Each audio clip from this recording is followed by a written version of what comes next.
Hindi na lang simpleng promising player si Alexandra Ayala ngayon. Sa mata ng international tennis media, isa na siyang tunay na dark horse na kayang manggulat sa pinakamalaking stage sa clay. At habang papalapit ang Roland Garros French Open 2026, mas lumalakas ang usapan na baka ito na ang tournament na tuluyang magpapabago sa kasaysayan ng Philippine tennis. Hindi dahil favorite siya, hindi dahil top seed siya, kundi dahil unti-unti nang nahuhubog ang mentality niya para maging tunay na Grand Slam contender. Sa huling mga linggo, napansin ng maraming analysts ang malaking improvement ni Alex sa clay movement, endurance, at point construction. Maging ang Roland Garros website mismo ay nag-feature sa kanya bilang bahagi ng new wave of Asian tennis talents na handang sumabog ngayong 2026 season. At pagkatapos ng breakthrough performances niya sa Rome at iba pang major tournaments ngayong taon, malinaw na hindi na siya tinitingnan bilang simpleng wildcard story lang. Pero ito ang mas nakakagulat. May mga observers na naniniwalang kailangan na talagang mag-champion si Alex sa Roland Garros balang araw para tuluyang makumpleto ang kanyang transformation mula future star tungo sa tunay na global superstar. Dahil sa tennis, iba ang epekto ng Grand Slam title. Ibang level ng respeto, ibang level ng pressure, ibang level ng legacy. At ngayong papasok siya sa French Open dala ang career high confidence, experience laban sa elite players, at mas mature na laro sa clay. Parang unti-unting nagiging posible ang dating imposibleng pangarap ng Pilipinas. Si Alex Ayala ba talaga ang magiging kauna-unahang Pilipinang magdadala ng Grand Slam trophy pauwi ng Pilipinas? O masyado pang maaga para sabihin yon? Habang papalapit ang opening ng Roland Garros, mas lumilinaw na hindi na simpleng participation lang ang habol ni Alexandra Ayala. Ang tunay na tanong ngayon, kaya na ba niyang makipagsabayan mentally at physically sa pinakamabibigat na pangalan sa women's tennis? Dahil sa French Open, hindi sapat ang talento lang, hindi sapat ang bilis, hindi sapat ang magandang forehand. Ang clay court ay parang giyera ng pasensya, tibay ng katawan at lakas ng loob. At dito ngayon pinakamalaking pagbabago kay Alex. Noong mga nakaraang taon, isa sa pinaka-problema niya ang consistency sa long rallies at physical endurance sa matitinding laban.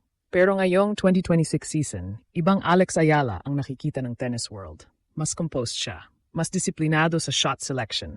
Hindi na siya agad nagpapanik kapag nahahabol ang kalaban.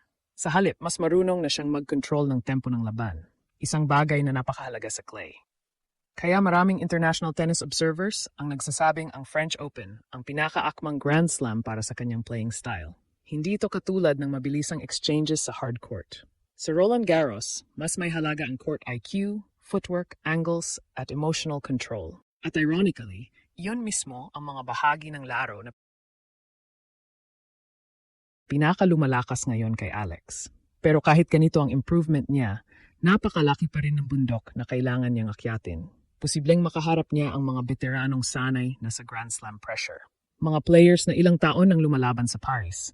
Mga athletes na halos walang takot sa center court atmosphere. At doon ngayon masusubok kung handa na nga ba si Alex para sa next level. Dahil iba ang pressure kapag dala mo ang buong bansa. Sa bawat panalo niya ngayon, hindi lang siya simpleng tennis player ng Pilipinas. Nagiging simbolo siya ng bagong henerasyon ng Filipino athletes na kayang lumaban sa world stage nang walang takot.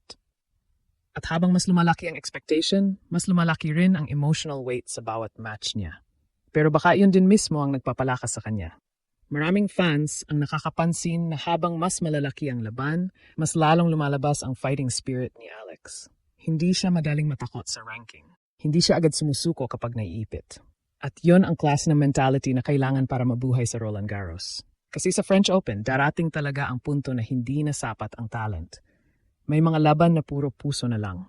At kung may isang bagay na kayang magdala kay Alexandra Ayala sa impossible run sa Paris, baka iyon ang matinding determinasyon niyang patunayan sa buong mundo na kaya ring mangarap ng malaki ng isang Pilipino sa sport na matagal ng kontrolado ng mga bansang may malalaking tennis systems. Ngayon, hindi na imposible ang usapan. Ngayon, naniniwala na ang mundo na may tsansa si Alex na gumawa ng isang makasaysayang himala sa Roland Garros. Pero habang tumitindi ang hype kay Alex bago ang Roland Garros, may isang brutal na katotohanan na hindi pwedeng takasan. Ang pagiging Grand Slam champion ay hindi lang sinusukat sa galing.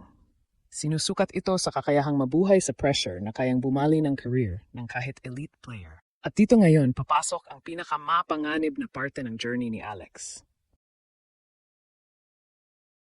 Dahil habang mas lumalakas ang suporta ng buong Pilipinas, mas mabigat din ang expectation na pasa niya sa bawat laban.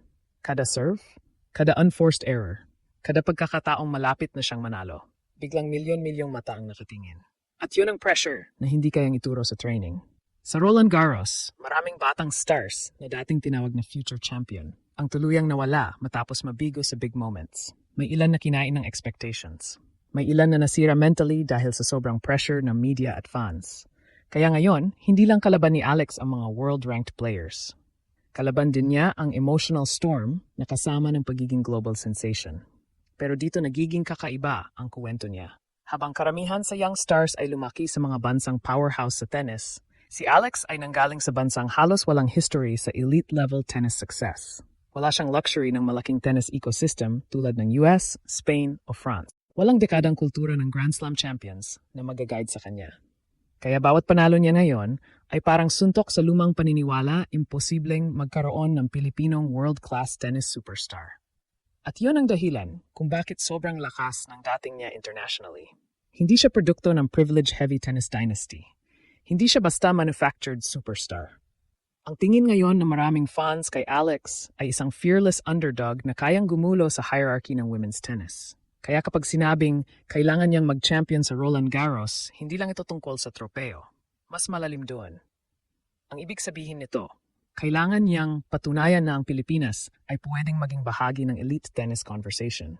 Kailangan niyang sirain ang stereotype na hanggang basketball lang ang kayang pangarapin ng mga Pilipino. At higit sa lahat, kailangan niyang buksan ang pinto para sa susunod na henerasyon ng batang Pinoy athletes na nangangarap sa global stage. At posible bang mangyari iyon ngayon? O, hindi dahil siya ang pinakamalakas physically, hindi dahil siya ang may pinakamalaking pangalan, kundi dahil unti-unti nang nabubuo kay Alexandra Ayala ang pinakadelikadong katangian ng isang future champion, yung player na hindi natatakot sa impossible. At kapag dumating ang moment na tuluyang mag-click ang laro niya sa Paris, maaring hindi lang France ang magulat, maaring buong mundo talaga. Sa dulo ng lahat, isang bagay ang malinaw.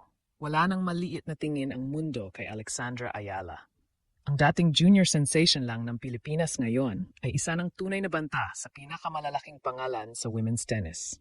At habang papalapit ang Roland Garros, mas maraming eksperto at fans ang naniniwalang hindi na imposible ang isang makasaysayang breakthrough run mula sa isang Pilipina. Pero ang pinakamahalaga rito, hindi lang tungkol sa tennis ang laban na ito. Mas malaki pa. Bawat panalo ni Alex ay parang mensahe sa buong mundo na kaya ring mangarap ng sobra ng isang Pilipino.